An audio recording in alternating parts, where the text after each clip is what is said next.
예, 오바댜 선지서는 좀 독특하게도 이스라엘이나 유다에 대해서 예언을 하지 않고 에돔이라고 하는 한 이방 나라에 대해서 예언한 내용을 기록해 주었습니다. 하나님께서 이방 나라인 에돔을 심판하실 거라고 하는 그런 기록인데요. 오바댜가 이것을 묵시로 환상으로 보고 그 내용을 기록해 주었습니다. 에돔이라는 말이 성경을 좀 이렇게 자주 대하는 분들에게는 그렇게 생소한 이름은 아니라고 생각합니다. 이스라엘 그 유다 근처에 이렇게 주위에 존재하는 나라 중에 하나였는데요. 에돔이라고 하는 말은 불따, 이 red, 불따라고 하는 뜻을 갖고 있는데 사실 이 이름은 구약에 나오는 한 유명한 인물의 이름이었습니다.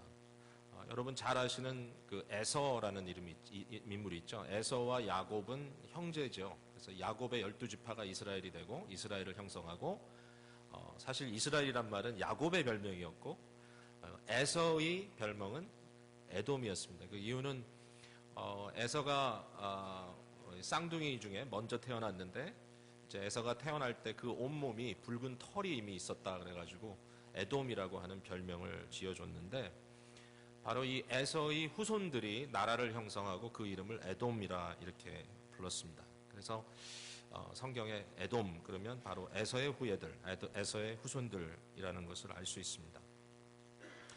오바댜라고 하는 책이 언제 쓰여졌는지에 대해서는 사실 그렇게 많은 그 힌트가 없어요. 오바댜에 대해서도 별로 설명이 없어요.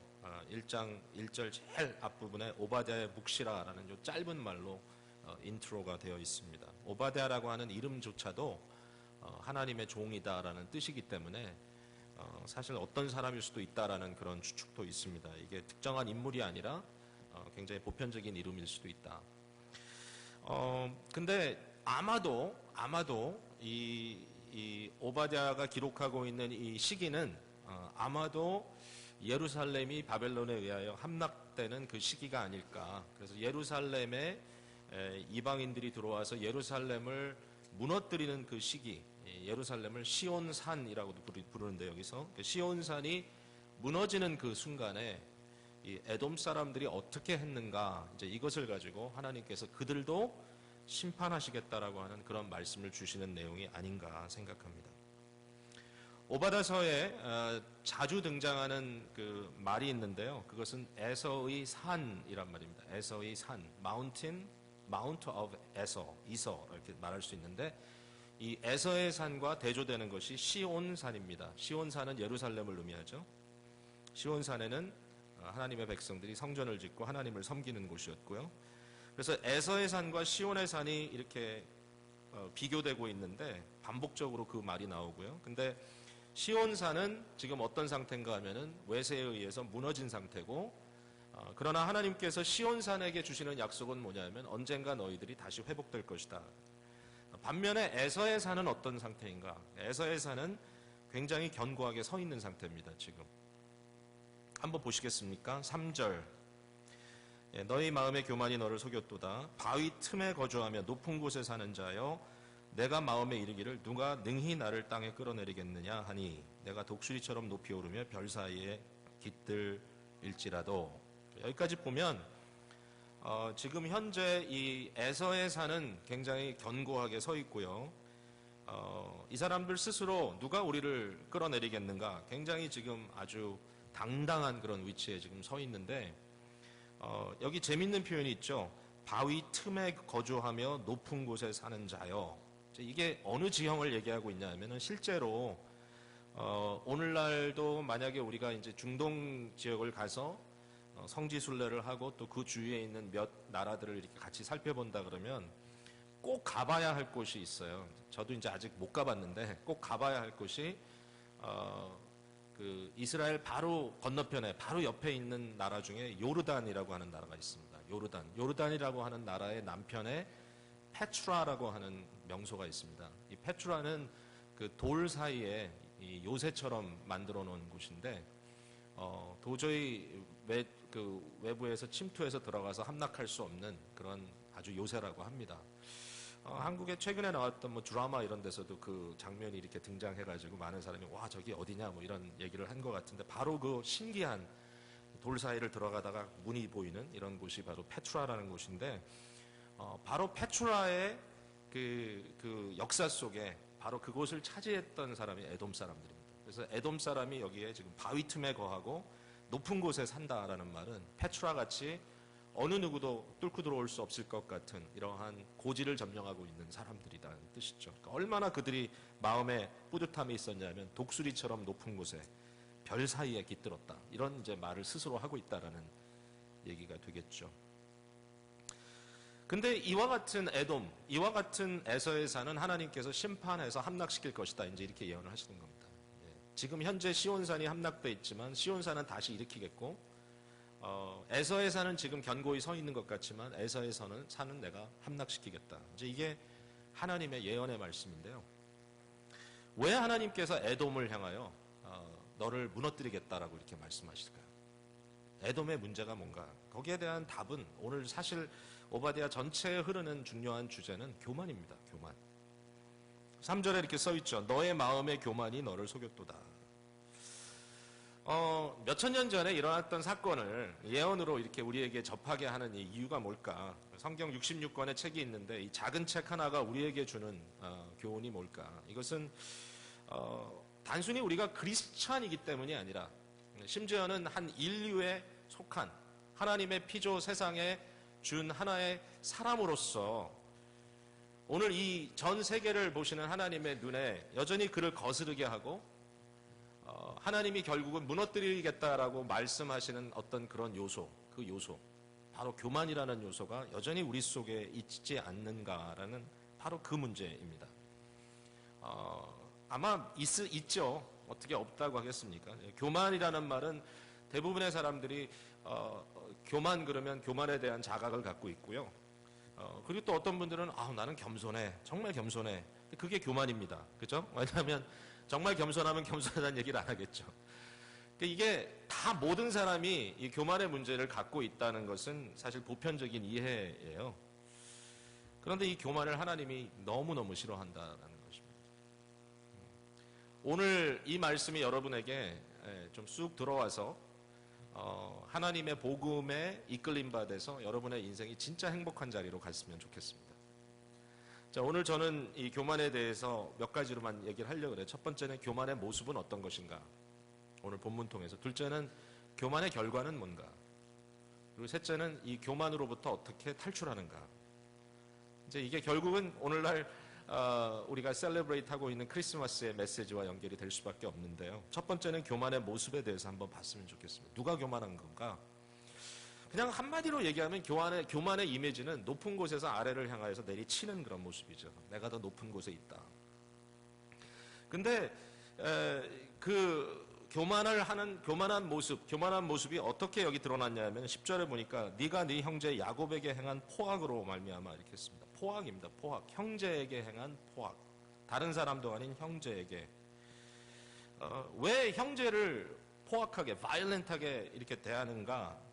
내가 위에 있어야 되기 때문에. 내가 위에 있어야 되기 때문에 아래를 향하여 내려치는 것이죠. 마치 에서와 야곱 사이에 그러한 파워 스트러글이 있었던 것처럼. 그래서 에서가 야곱, 자기의 형제의 이 멸망되는 모습을 보고 굉장히 뿌듯한, 굉장히 기분 좋은 이런 자리에 있는 것, 너를 쳐내니까 내가 기분이 좋다. 이제 이런 모습으로 이제 존재하는 거죠. 자, 그런데 여러분 한번 보세요. 에서와 야곱이라는 형제도 유명한 형제인데요. 실제로 형제에게 포악을 행한 또 다른 패러다임이 있죠. 그게 또 다른 형제가 있죠. 그게 누구냐면 들릴 것 같은데 누구죠? 가인과 아벨입니다. 맞습니다. 가인도 형이고 아벨이 동생인데 가인이 아벨을 쳐 죽였습니다. 바로 여기 에돔이 범죄한 범죄는 뭐냐면 가인의 죄에 동참한 것입니다. 가인의 죄, 가인의 교만에.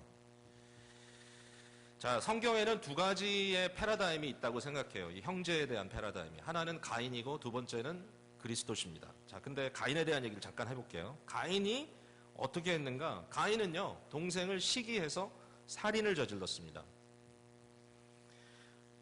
도대체 동생이 뭘 자기보다 뭐 대단한 게 있어서 그를 죽이기까지 했을까? 근데 이제 이런 거죠. 형의 입장에서는 나보다 더 위에 있는 동생을 용납하지 못하는 거죠. 자기의 행복은 자기가 항상 위에 있어야만 된다라고 생각하는 데서 온다라고 생각합니다. 그게 가인의 문제입니다. 가인은 높은 곳에서 아래에 있는 동생은 좋아하지만 자기보다 위에 올라가는 것은 용납하지 못하는 것이죠. 결국 하나님과의 관계에서 하나님이 아벨의 제물은 받고 자기의 제물을 받지 않았다고 하는 그 사건을 경험했을 때 하나님이 그에게 워닝을 줬죠. 죄가 네 앞에서 지금 너를 삼키려고 하니까 조심해라. 그럼에도 불구하고 그대로 자기의 마음에 말려 들어가서 결국은 아벨, 네가 나보다 더 하나님 앞에 나보다 위에 서는 것을 내가 도저히 감당할 수 없어. 그러면서 그가 한 행동은 뭐죠? 무언가를 아마 들고 자기의 힘을 쏟아서 자기 동생의 약함을 엿보고 그 약한 순간에 그를 쳐 죽인 거죠. 내리쳤죠. 그 내리치는 순간에 가인의 마음은 어땠겠는가라는 것입니다. 물론 그 순간에 분노하고 화가 났던 거죠. 굉장히 화가 나서 내리쳤지만 그러나 그 내리침의 어떤 그 상황을 우리가 좀 이렇게 그것을 분석해 본다면 그것은 내가 너보다 강해라고 하는 것을 선언하는 것이죠. 가끔 이제 우리가 사람들에게 당하다가도요, 언젠가 내가 뒤통수를 친다는 표현 있잖아요. 그건 뭐죠? 상대가 강하지 않다는 걸 보여주고 싶은 거죠. 내가 너 때문에 내가 이렇게 당하고 살았지만 정말 한번 해볼래? 두고 보자. 그러면서 그 사람을 찍어내릴 때 느끼는 느낌은 뭐냐면 내가 너보다 위다라고 하는 것을 지금 과시하고 있는 겁니다. 내 힘으로 너를 찔러내린다. 그때의 가인의 마음에는 어떤 느낌이 있었을까? 조금 생각하고 싶은 거는 아니지만 그래도 아마 자기의 강함이 과시되는 듯한 일종의 쾌감이 그에게 있었을 거다라는 생각이 듭니다. 이게 살인의 심리라고 볼 수 있는지 모르죠. 뭔가 릴리스하면서 자기를 증명하는 듯한 그 쾌감이죠. 그러나 그 결과는 뭐죠? 굉장히 죄책감과 수치심에 쌓이게 되겠죠. 이게 이제 트랩인데 그러나 이것이 가인의 모습입니다. 가인은 상대를 내려놔야지 됩니다. 상대를 끌어내려야 됩니다. 대화를 나눠도 그 대화 속에 상대가 나보다 밑으로 내려가지 않으면 감당하지 못하는 게 가인의 문제입니다. 왜냐하면 그게 스스로에게 행복을 준다라고 생각하는 거죠. 근데 여러분 생각해 보세요. 이 가인의 성격은 뭐의 성격인가 하면 사탄의 성격이에요. 사탄은 끌어내리는 데 명수예요. 그래가지고 이 모습을 어디서 우리가 볼 수 있냐면 이제 욥기를 보면 나오는데 하나님이 욥을 칭찬하잖아요. 욥을 봤니? 그가 얼마나 신실하게 살아가는지 동방에서 가장 의로운 사람이다. 그랬더니 사탄은 그 모습을 보면서 사탄은 어큐저니까요. 사탄은 어큐즈하는 사람이니까 존재니까 그걸 받아들이지 못해요. 어떻게 하죠? 하나님 빈정됩니다. 하나님이 그 사람이 특별히 잘 나가지고 그랬겠습니까? 하나님이 그 사람한테 줄 거 다 주고 필요한 거 다 채워주고 그러니까 그렇죠. 재산 뺏어가 보세요. 가족 뺏어가 보세요. 나중엔 어떻게까지 하죠? 건강도 뺏어가 보세요. 그 사람의 모든 명예를 뺏어가 보세요. 그러면 그 사람이 어떻게 하나 보세요. 결국 끝까지 그를 끌어내리는 거죠. 너 아무것도 아니야. 이 사탄의 이 심성인 거죠. 이게 야고보에서도 이제 등장을 하는데 하늘로부터 온 지혜는 이런 것이다 하고 굉장히 아름다운 모습을 보여주지만 땅의 지혜는 사탄적인 지혜인 거죠. 그러니까 어떻게 해서든지 상대를 끌어내림으로써 내 위치를 확인하려고 하는 이러한 문제가 있는 거죠. 이게 바로 가인의 패러다임입니다. 반면에 예수 그리스도의 패러다임은 아주 다르죠. 예수 그리스도는 성경의 모든 만물의 첫 번째 난 것이다 이렇게 설명하고 있습니다. 골로새서에 이렇게 써 있죠. Firstborn among all creation. 그러니까 예수님은 모든 것의 맏형인 거예요. 맏형. 우리의 올더 브라더예요. 올데스트 브라더예요. 근데 그 올데스트 브라더이신 예수님께서는 자기가 높은 곳에 있음으로 자기를 확인하지 않으시죠. 도리어 그가 내려오시고 그는 섬기는 형으로서 우리에게 오셔서 우리를 도리어 떠받쳐 주시고 계시죠. 자신을 죽음으로까지 내어주기까지 희생하는 형이죠. 그래서 그를 우리가 대속자라고 부르죠. 우리를 대신 죽어주신 분. 그러니까 가인과는 전혀 다른 겁니다. 사실 아벨을 통해서 우리가 그리스도의 모습을 보기도 하지만 그러나 아벨보다 훨씬 더 적극적인 겁니다. 아벨은 어쩔 수 없어 죽었지만 그리스도는 우리를 살리기 위해서. 그러니까 이것을 엄밀히 따져 얘기하자면 가인은 사탄을 의미하고 아벨은 그리스도를 의미한다 이렇게 보기보단 가인은 뭐냐? 가인은 엔타이 그리스도다, 적그리스도다, 그리스도의 반대다, 이렇게 보는 것이 더 좋을 것 같아요. 그래서 이와 같은 두 가지의 패러다임 속에 우리가 지금 살고 있는 거예요. 우리도. 자, 우리의 모습 속에 과연 우리는 무엇을 보느냐? 우리 속에 가인의 요소를 보느냐? 사탄적인 요소를 보느냐? 아니면 그리스도적인 사랑을 보느냐? 라는 이 갈등 속에서 이제 우리가 들어와 있는데, 교만이라고 하는 것은 바로 가인의 모습이고 에돔의 모습이고 사탄의 모습인 거죠. 그게 교만이죠. 상대를 쳐내려서 내가 위에서 아래로 무조건 내리치는 것, 이것이 교만입니다. 모든 것이 다 내가 우월하기 때문에 하는 건 아니고요. 가인의 경우도 그랬지만 단 하나라도 내가 우월한 것이 있다라고 생각하고 싶어 하고 나의 우월감을 과시하고 싶고 단 하나의 이슈에서라도 내가 더 높은 자리에 있다는 걸 확인하고 싶은 거죠. 이 교만이라는 것. 그래서 가인의 경우에는 폭력으로 그것을 증명해낸 거죠. 불행한 일입니다. 형제라고 하는 말이 그럼 어떤 관계에서 성립되느냐, 이러한 교만의 모습이 어떤 관계에서 나타나느냐 봤을 때요, 사실 이것은 형제라는 말은 모든 관계를 의미한다라고 생각하면 좋겠어요. 안타깝게도 부부 사이에도 둘이 하나가 돼야 되는데 하나가 되는 것보다는 가인과 아벨처럼 살아가는 경우도 있죠. 안타깝지만 자기의 방법을 통해서 자기의 스타일대로 상대를 내려 찍는, 그래서 상대를 무시하고 상대에게 핀잔을 주고 상대에게 휴밀리에이션을 주고 서로 끊임없이 너 때문에 내가 이렇게 못 산다고 하는 걸 증명해 주고 있죠, 계속. 그래서 계속해서 내가 우위에 있다는 것을 이야기를 하는 거죠, 결국은. 그러니까 이 관계가 서로의 어떤 조화, 파트너십의 관계가 아니라 이미 가인과 아벨의 관계로, 이미 에서와 야곱의 관계로, 이미 한쪽이 한쪽을 지금 치려고 하는, 그러나 사실 그것이 한쪽만 이루어지는 것이 아니라 서로 피차 그러고 있다는 거죠. 왜? 교만은 그런 거니까. 부부 사이, 형제 사이, 부모와 자식 사이, 교우들 사이에도 그럴 수 있고요. 아쉽게도 직장 동료들 관계에서도 그럴 수 있고 이웃 간의 관계에서도 그럴 수 있죠. 말을 해도 계속해서 에스켈레이트 되죠. 굉장히 간단한 이야기인데 그것이 다음 단계로 올라가고 다음 단계로 올라가고 지지 않으려고 끝까지 투쟁하다 보니까 마지막에 상대를 제압했다라는 거죠. 거기에서 오는 건 뭐죠? 일종의 쾌감을 느끼는 거지만 따져보면 사실은 굉장히 슬픈 건데, 그런 식으로 모든 관계를 만들어가는 그러한 경우들이 사실 너무 많은 거 아니겠습니까? 심지어는요, 직장에서 일하는 분들, 비즈니스 하시는 분들이 손님과의 관계에서도 그런 관계가 있을 수 있을 것 같아요. 우리 교회 성도님들 가운데 이제 비즈니스에 어려움이 생겨가지고 손님들한테 굉장히 좀 미안한 상황을 이렇게 겪은 분들이 계시잖아요. 근데, 여러 번 제가 말을 들었어요. 무슨 얘기를 들었냐면은, 자기들이 서브하던 손님들이 자기에게 찾아와서 위로하고, 빨리 회복하라 그러고, 이 가게가 다시 회복됐을 때 내가 다시 찾아오겠다 그러고, 그러니까 손님들이 주인에게 위로를 하면서 정말 인격적으로 온다는 거죠. 그래서 제가 그 얘기를 듣는 순간에 굉장히 감동이 됐어요. 서로 감동이 됐겠지만. 근데 여러분 생각해 보세요. 그거 굉장한 거예요. 뭐냐면 대부분의 손님들은 어떻게 생각해야 되냐면은 내가 어떻게 하면 가장 적은 걸 주고 가장 많이 받을 수 있을까? 이걸 생각해요, 손님들은.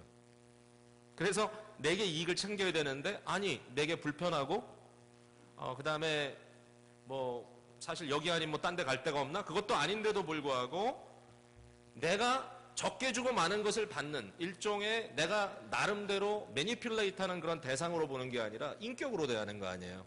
너와의 나의 관계, 여기 일종의 로열티가 있고 이 로열티 관계가 더 중요하다라고 얘기하는 거 아니에요. 근데 그런 게 어떻게 생겨날까 한번 생각해 보세요. 사실 비즈니스를 하는 분 입장에서는 우리가 가인처럼 할 수 있어요. 그러니까 어떻게 하냐면은 가장 적은 것을 주고 가장 많이 받아야 돼요, 주인도. 어떻게 하면 제일 싼 걸 팔아서 비싸게 받을 수 있을까?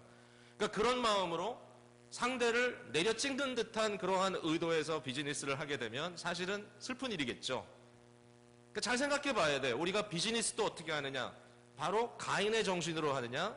아니면 그리스도적 마인드로 하느냐? 이게 다를 수 있다라는 생각이죠. 교만하다는 것은 뭐죠? 나 혼자만 올라서면 된다라는 거죠. 사람들에게 은혜를 끼치고 복을 끼치는 것이 아니라 나만 잘 되면 된다라고 생각하는 게 가인의 모습이고 이게 교만의 모습인데요. 오늘 본문에 보니까 이 에돔의 포악함, 이 에서의 산, 즉 교만의 산에 올라가서 사는 사람의 포악함이 두 가지로 나오는데요. 어떻게 나오냐면 첫 번째는 뭐냐면 형제가 힘들고 어렵고 환란에 빠져 있는 순간에 방관했다는 거예요. 방관. 멀리서 구경만 했다라는 거죠. 11절에 그렇게 써 있죠. 내가 멀리 섰던 날 곧 이방인이 그 재물을 뺏어가며, 자, 그 다음에 12절에도 내가 형제의 날 곧 재난의 날에 재앙의 날에 방관할 것이 아니며, 방관했기 때문에 이렇게 얘기하는 거죠. 그러니까 형제가 힘들어하고 고통당하고 있는 순간에 멀리 서서 방관합니다. 이 방관이라는 건 뭐죠? 구경하는 거죠. 왜 구경하죠? 재밌어서 구경하죠. 네, 재밌어서. 저희들이 엊그제 불구경을 했거든요. 우리 집 건너편 옆에 집에서 불이 났어요. 근데 밤에 아직 잠자기는 좀 이른 그런 시간이었는데 막 그 번쩍번쩍거리는 차들이 와가지고 그래가지고 밖에 나가보니까 냄새가 나고 그래서 보니까 그 앞에서 불이 난 거예요. 근데 다행히 집에 불이 난 게 아니라 집 안에 세워놨던 차가 불이 나가지고 그 불을 끔으로써 이제 일단락이 됐는데, 한 가지 굉장히 재밌게 느낀 건 뭐냐면은 그 불이 난 순간에 동네 사람들이 다 나와서 친구가 됐어요. 잘 안 만나는 사람인데 너 이 집 산다 저 집 산다 하면서 서로 이제 모여가지고, 그래서 참 이 불구경이 재밌는 거구나. As long as it's not my house. 그죠? 내 집만 아니면 재밌구나. 그래서 이런 불구경 하듯이 형제의 재난, 옆집이 갖고 있는 문제, 저 사람 저런 문제 있대. 그러면서 계속 이제 이야기하죠, 우리는. 그걸 갖고 이제 이야기거리를 삼고 말을 하고, 무슨 일이 있대. 굉장히 걱정해주는 것 같이 얘기하면서도, 죄송합니다만은, 우리의 죄성으로 들어가서 얘기하자면, 굉장히 걱정하고 근심해주는 것 같은데, 사실 잘 검토해보면 재밌게 말하는 거죠. 화제거리가 생긴 거죠. 그래서 그런 문제를 여기서 지적하고 있고, 두 번째는 뭐냐면, 형제가 고난을 당할 때 그 형제를 어렵게 하는 대적과 내가 똑같이 공조해서 형제에게 피해를 입히고 있다는 것이죠. 그러니까 이건 더 악한 일이지만 그러나 이렇게 한 거죠. 예루살렘이 멸망당할 때 이방인들이 와서 그 물건들을 약탈해가는 그 순간에 에돔도 와서 약탈해 갔다는 거죠. 그들도 와서 자기네가 다 이렇게 가져갈 거 가져갔다라는 거죠. 그러니까 하나님이 이러한 것들을 보시면서 에돔을 향하여 이제 심판을 하시는 거예요. 여러분 잘 들어보세요. 이게 굉장히 중요한 포인트니까. 하나님이 이방인도 심판하십니까? 하죠. 자, 우리들에게 심판을 합니다. 그리스도인들에게도. 근데 이제 그 심판의 결과가 너무나 감사하게도 이제 은혜의 결과를 보여주시는데, 우리는 아는 지식만큼 심판을 받거든요. 우리는 하나님의 말씀을 갖고 있고 이스라엘 백성들은 율법을 갖고 있었잖아요. 그래서 율법에 따라 이스라엘 백성들은 신명기에 나와 있는 율법의 언약의 복과 언약의 저주를 그대로 받았어요. 하나님의 공의가 거기서 나타난 거예요. 근데 이방인들은 뭘 한단 말이에요? 그 사람들이 하나님이 그들에게 무슨 율법을 줬나요? 이방인들에게 여호와가 누군지 가르쳐 줬나요? 뭘 한다는 거예요? 근데 이제 이게 중요한 포인트예요. 우리가 크리스찬이기 이전에 한 인간으로서 우리가 살고 있는 모든 삶의 관계 속에, 그러니까 심지어는 믿지 않는 커스터머와의 관계에서도 나와 그 사람들의 관계 속에 통용될 수 있는 윤리가 있다는 거예요. 그 윤리가 있어요. 그것은 어디서 오는 윤리인가 하면 하나님께서 우리를 창조했기 때문에 오는 윤리예요. 하나님의 형상으로 지음받았어요. 그래서 우리 속에 뭐가 있냐면은 윤리성이 있어요. 윤리성. 근데 그게 막연한 윤리성이 아니에요. 아주 구체적이에요. 모든 사람들이 통용할 수 있어요. 물론 양심의 화인을 받고 마음이 좀 이렇게 둔탁해져가지고 그것을 느끼지 못할 때가 있지만, 그러나 정말 가장 악랄한 짓을 하는 사람도, 가장 못된 테러리스트도 그들의 마음속에 있어요. 그게 뭐냐면은 바로 황금률이에요. 골든 룰이라는 거예요. 골든 룰이 뭐냐면 성경에는 이렇게 써 있어요. 그게 바로 마태복음 7장 12절, 마태복음, 마가복음, 누가복음 다 나오는데 이렇게 써 있어요. 그러므로 무엇이든지 남에게 대접을 받고자 하는 대로 너희도 남을 대접하라 이거예요. Do unto others as you would have them do unto you. 남이 너에게 하면 좋겠다 생각하는 대로 너도 남한테 해라. 그러니까 내가 느끼는 걸 상대도 느낀다는 거예요. 내가 가진 마음도 저 사람의 마음이라는 거예요. 내가 높이 올라가고 싶으면 저 사람도 높이 올라가고 싶은 거고, 내가 인격적으로 모독받는 걸 싫어하면 저 사람도 모독받는 걸 싫어하는 거예요. 그러니까 뭐죠? 내가 받고 싶은 대로 상대에게 주라. 그거예요. 그러니까 하나님께서 너무 재밌어요. 하나님께서 에돔을 심판하실 때 쓰는 룰이 있어요. 룰. 에돔을 심판할 때 네가 나를 경외하지 않았으면 이런 얘기 안 하세요. 그런 얘기 안 해요. 무지해요. 이 사람들은, 에돔아이트들은. 몰라요. 안식일을 안 지켰으면 그런 말도 안 나요. 할례를 안 했으면 이런 말 없어요. 11조를 안 해. 그런 말 없어요. 그런 거 전혀 없어요. 무슨 말이 거기 나오냐 하면은 딴 거 없어요. 15절 한번 보세요. 15절에 여호와께서 만국을 벌할 날이 가까웠나니 네가 행한 대로 너도 받을 것인즉 네가 행한 것이 내 머리로 돌아갈 것이니라. 이거예요. 골든 룰이에요. 네가 형제 이스라엘에게 이렇게 행했지. 네가 그렇게 하는 거 원치 않음에도 불구하고, 네가 그런 대접을 받는 거 원치 않음에도 불구하고 너는 그렇게 했지. 내가 너한테 그대로 갚을 것이다. 네가 행한 대로 너도 받을 것이다. 골든 룰이에요. 황금률. 여러분, 이렇게 심플한 게 어디 있겠어요? 이렇게 심플한 규율이. 근데 이 규율은 모든 사람들의 마음속에 있어요. 심지어는 어린애한테도 가서 물어보세요. 예. 만약에 내가 줄 서 있는데 누가 새치기 했어요. 그럼 딱 머리에 나와요. 내가 크리스찬이건 아니건. That's unfair. 왜? 나는 기다렸는데 왜 너는 새치기 해?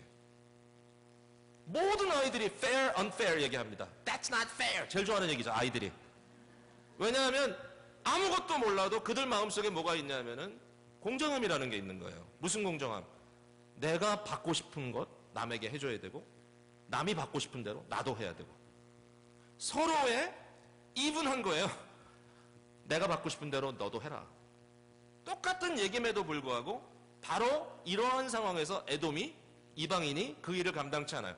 하나님께서 그들을 심판하실 때 그들은 아무런 익스큐즈가 없어요. 알고 있어, 이 사람들은 다. 아는 대로 심판해요, 하나님이. 하나님의 존재도 알고 있어요, 사실은. 로마서에 보면은. 그러니까 익스큐즈가 없어요. 이게 교만이에요. 알면서도 하는 거예요. 알면서도 내가 더 높은 곳에 올라가서 상대를 쳐내리는 것이 교만이에요. 자, 그러면 이제 넘어갑니다. 두 번째로. 교만의 결과는 뭐냐? 한마디로 얘기하면 이 교만의 결과는 고독이에요, 고독. 혼자 있는 거예요. 불행한 거예요, 아주.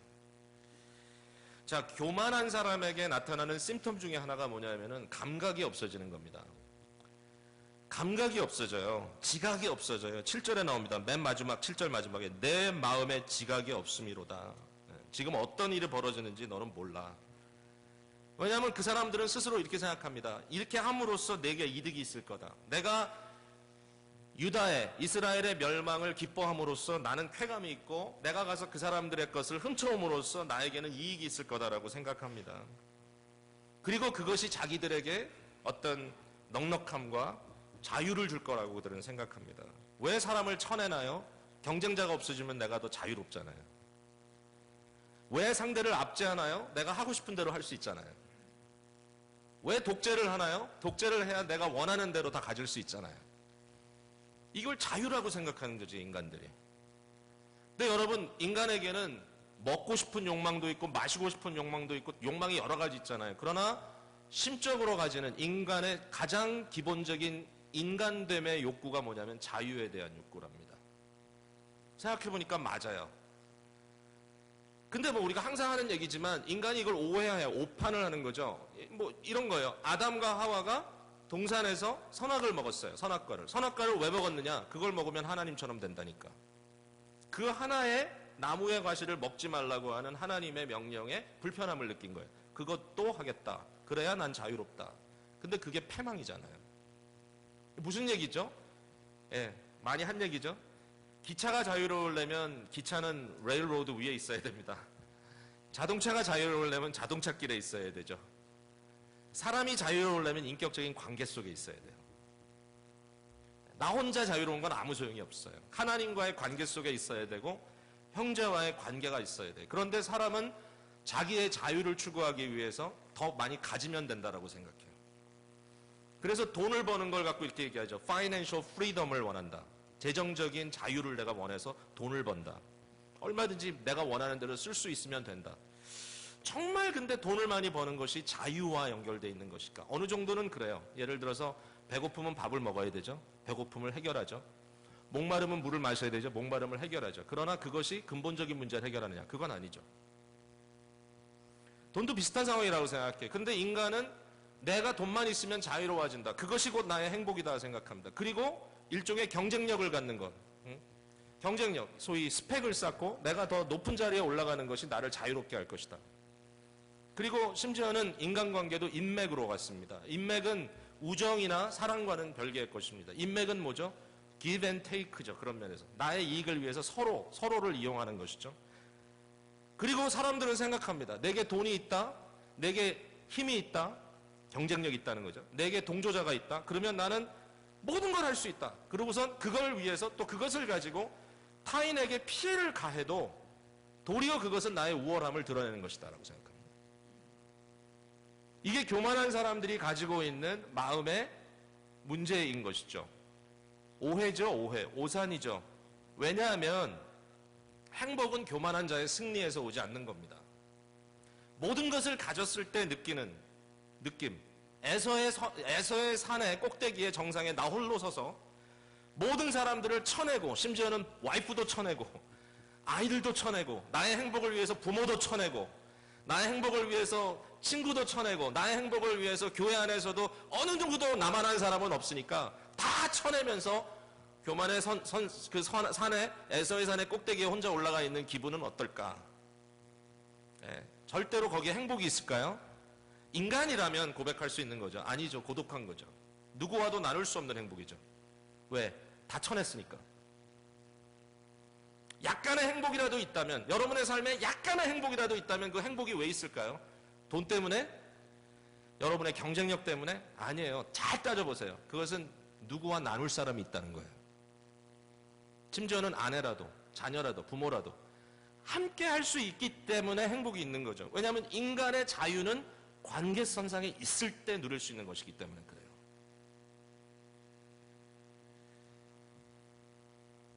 자신의 교만으로 인하여 눈이 멀 때 왜 내 삶이 행복하지 않은가 스스로 고민해보고 하지만 답을 찾지 못해요. 이 시대를 가리켜서 뭐라고 얘기하냐면 시간이 지나면 지날수록 더 확실하게 이 시대는 나르시시즘의 시대라고 얘기하면 나르시시즘이 뭐죠? 자기애입니다. 자기애, 자기사랑, 자기도취. 자기에게 빠져 있는 거죠. 그래서 이 세상 사람이 제일 불행하대요. 정신적으로. 왜 불행하느냐 하면은 자기의식이 너무 강한 거예요. self-consciousness가. 여러분 자기의식이 강하면요. 자기에 대한 의식이 너무 강해지면은 어떻게 되죠? 우울해요. 자기의식에 강하면 어떻게 되죠? 초조해요. 제가 설교자로서 이 앞에 나올 때 제일 기도하면서 준비하고 나오는 게 뭔지 알아요? 하나님, 내 자신을 잊어버리게 해주십시오. 그래야 설교를 할 수 있어요. 내 지금 목소리가 어떻지? 사람들이 날 보고 뭐라고 생각하지? 뭐 이런 생각을 하면 갑자기 얼어버려요. 갑자기 다 스탑돼버려. 그 순간에. 왜냐하면은 내 스스로 초조해져요. 그러나 그것을 버리는 순간에 자유함이 와요. 진정한 자유가.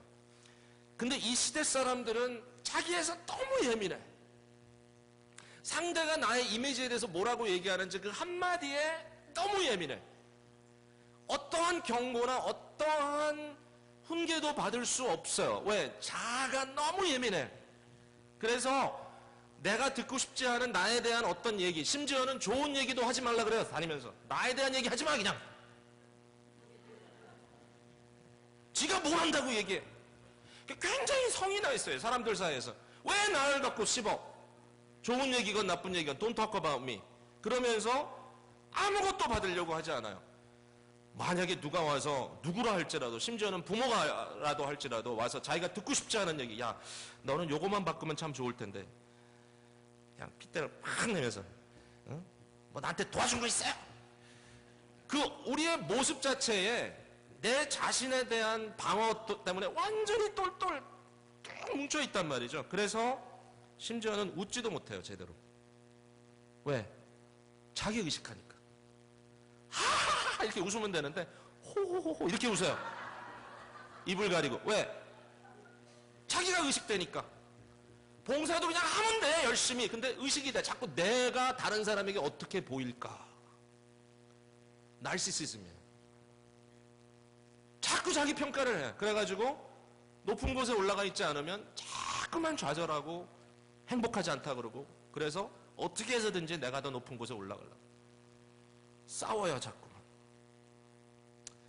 지난주에 시편 묵상을 하다가 시편 141편 5절 말씀을 들으면서 굉장히 마음에 도전을 받았는데 이런 얘기예요. 들어보세요. 의인이 나를 칠지라도, 의인이 나를 때릴지라도 은혜로 여기며 책망할지라도 머리에 기름같이 여겨서 내 머리가 이를 거절하지 아니하겠습니다. 이런 말이 나와요. 와, 진짜 지혜로운 거죠. 근데 우리 잘 못해, 이거. 정말 못해요. 근데 이제 서로의 문제도 있죠. 이왕이면 좀 책망을 하려면 좀 예쁘게 해야 되는, 잘해야 되는데. 근데 사실 그래요. 옳은 얘기는 옳은 얘기예요. 어떻게 얘기를 했다 할지라도. 근데 그걸 내가 받아들이고 싶어 하지 않아요. 자, 얘기를 많이 한 것 같아요. 자, 그러면 이러한 상황 속에서 우리가 어떻게 하면 이 교만으로부터 자유할 수 있느냐? 진정한 자유는 스스로에 고립된 자신의 감옥, 에서의 산, 이 교만의 감옥에서 나오는 거죠. 나오는 거죠. 진정한 자유가 어디에 있느냐?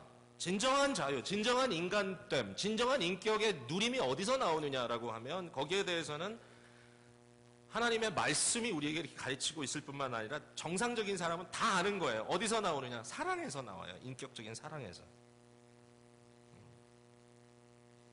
어떤 소설가가 이런 얘기를 했죠. 지옥은 어떤 장소가 아니다. 지옥은 사랑할 수 없는 상태가 지옥이다. 사랑할 수 없는 상태가 지옥이다. 그러니까 집안도 지옥인 거예요. 사랑 안 하면. 부부가 지옥인 거예요. 자녀도 부모와 갈게 있는 게 지옥인 거예요. 그래서 명절만 되면 더 치욕스럽고 더 지옥 같아요. 그렇다고 혼자 있으니까 또 비참해요. 이번 연말은 누구랑 보내세요? 그냥 조용히 있을 겁니다. 근데 알잖아요. 그게 편하지 않다는 거. 진정한 자유는 어디서 오느냐? 세상과 나와의 담을 헐고 세상과 소통하는 데서 옵니다. 뻥 털고 나가야 됩니다. 세상과 관계에서. 아름다운 것을 보면 아름다워 보여야 돼요. 자유가 없으면 다 흑백이에요. 다 싫어요. 인생이 지루해요.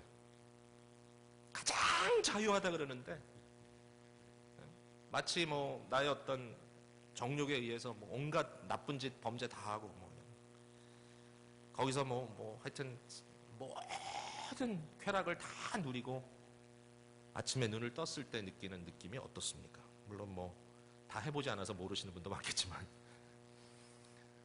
다 어두워 보입니다. 세상에 아름다운 것이 아름다워 보이지가 않습니다. 그 결과로 마음에 기쁨이 없어요.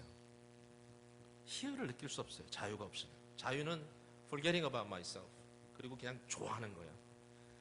서로 기뻐해주고 내가 기쁘고 재밌는 일 있으면 그냥 웃고 자꾸 꼬장꼬장거리지 않고 그냥 웃고 즐겁고 행복하고 자유롭고. 여러분, 남들을 아무리 비판해도 여러분에게 조의가 없어요. 그냥 똑똑하단 말을 들을지는 몰라요. 그러나 그것이 우리에게 진정한 마음의 희열을 주지 못해요. 자, 근데 이제 이게 포인트인 거예요. 오케이, I get it. 알아요. 사랑해야 돼요. 세상과 소통해야 돼요. 아름다운 것을 아름답다고 인정할 수 있어야 돼요. 기뻐해야 돼요. 문제는 뭐예요? 문제는 뭐예요? 못하는 게 문제인 거죠. 못하니까 문제인 거죠. 근데 그걸 왜 못하느냐라는 거죠. 우리가 왜 못하느냐. 거기에 대한 답은 우리 크리스찬이니까 모여서 우리가 할 수 있는 최고의 답은, 아니 이것이 진리죠. 그게 뭐냐면 복음을 체험하지 못해서 그렇다고 얘기할 수밖에 없어요. 왜냐하면요, 사랑할 수 있는 것은 사랑을 받아본 사람이 할 수 있답니다. 부모로부터 폭력을 받은 사람은 자녀에게 폭력을 행할 때가 많다 그래요. 복음으로 그 사람이 변화되지 않아요. 복음은 뭐죠? 그리스도를 통한 하나님의 사랑을 내가 받는 거예요. 먼저 은혜예요. 내가 먼저 사랑한 게 아니에요. 하나님이 나를 사랑해 주신 거예요. 그러니까 그 사랑을 내가 받고 그 사랑에 잠기고 내가 형제를 쳐냄으로써 만족을 누리는 것이 아님을 예수 그리스도가 나를 위하여 떠받쳐 주시는 그 뜨거운 사랑의 손길을 경험함으로써 알게 되는 거죠. 아는 거죠. 경험함으로써. 따뜻한 말을 속삭여 줄 수 있는 것은 따뜻한 말의 속삭임을 들어본 사람이 할 수 있다는 거예요. 저는 속속속속 얘기하는 걸 잘 못해요. 지금은 조금 나아요. 그래도 결혼하고 배웠어요. 근데 사랑한다에 그 말도 크게 해. 왜 그렇습니까? 우리 부모님들이 들으면 좀 실망하시겠지만 우리 아버지 목소리도 크고 집안엔 하여튼 목소리 크고 큰 목소리로 하니까 저도 목소리가 커. 왜냐하면 배운 게 그거니까. 소통은 귀가 멀 정도로 크게 얘기하는 거예요. 그렇지만 소곤소곤 사랑을 속삭이는 것을 들은 사람들은 소곤소곤 속삭일 수가 있어요. 복음이라는 것은 뭐냐면 우리를 향하여 예수 그리스도께서 벽을 허물고 오셨다는 사실을 내 것으로 받아들였기 때문에 그 안에서 내가 배운 것을 받은 것을 그대로 펼쳐나갈 수 있는 거예요. 여러분, 하나님은 놀라운 분이에요. 하나님은 하나님으로서 불가능한 것을 하셨어요. 이게 이제 신학적인 딜레마예요. 하나님으로서 불가능한 거였어요. 뭐냐? 하나님이 인간이 되셨어요. 하나님이 고통을 당하실 수 없는데 고통당하셨어요. 하나님이 약해질 수 없는데 약해지셨어요. 하나님이 죽으실 수 없는데 죽으셨어요. 그리고 그렇게 하신 하나님께서 영원토록 잠깐 하고 그만둔 게 아니라 영원토록 하나님과 인간은 그리스도 안에 통합되어 있어요. 그리스도는 100% 하나님이고 100% 인간인데 잠시 있다 없어지는 것이 아니라 영원히 그렇게 계신 거예요. 그래서 하나님이 예수 그리스도를 통하여 인간을 영원히 품을 수밖에 없어요. 하나님이 절대로 할 수 없는 거예요. 하나님으로서 해서는 안 되는 것 같아요. 그러나 하나님은 그 선을 터물고 우리에게 오셨어요. 왜? 하나님의 사랑 때문에. 그 사랑이 하나님을 어떻게 했어요? 자유롭게 한 거예요. 하나님이 그렇게 하셨어요. 그게 복음이에요. 성탄절의 메시지는 하나님이 하나님으로서 하시지 말아야 될 것을 사랑이라고 하는 자유함 때문에 하셨다는 거예요. 그리고 그 성탄의 메시지는 저와 여러분에게 너도 너 자신을 부인하고 나를 따르라고 얘기하는 거예요. 그러니까 교만에서부터 탈출, 에서의 산에서부터 내려옴, 나의 삶의 진정한 행복에 대한 테이스트, 입맛이 돋기 시작하면 돌아갈 수 없는 거죠. 그리고 그것을 느끼는 순간마다 아주 미저러블한 거죠. 세상 사람들, 하나님을 모르는, 복음을 모르는 사람들은 어디까지 가서야 마지막에 후회를 할지 모르겠어요. 그러나 우리는 즉각 복음적이지 않은 일이 나에게 이루어졌을 때 내가 한 행동에 대하여 부끄럽고 죄스럽고 회개하지 않으면 안 되는 거죠. 왜냐하면 지긋지긋하니까. 사랑하는 성도 여러분, 믿음의 형제들, 자매들, 오늘 에서의 산에서 내려와서 그리스도와 함께 복음의 산, 하나님의 임재의 산, 시온산에서 성탄의 즐거움을 여러분 마음껏 즐겨보시기를 부탁을 드리겠습니다. 기도하겠습니다.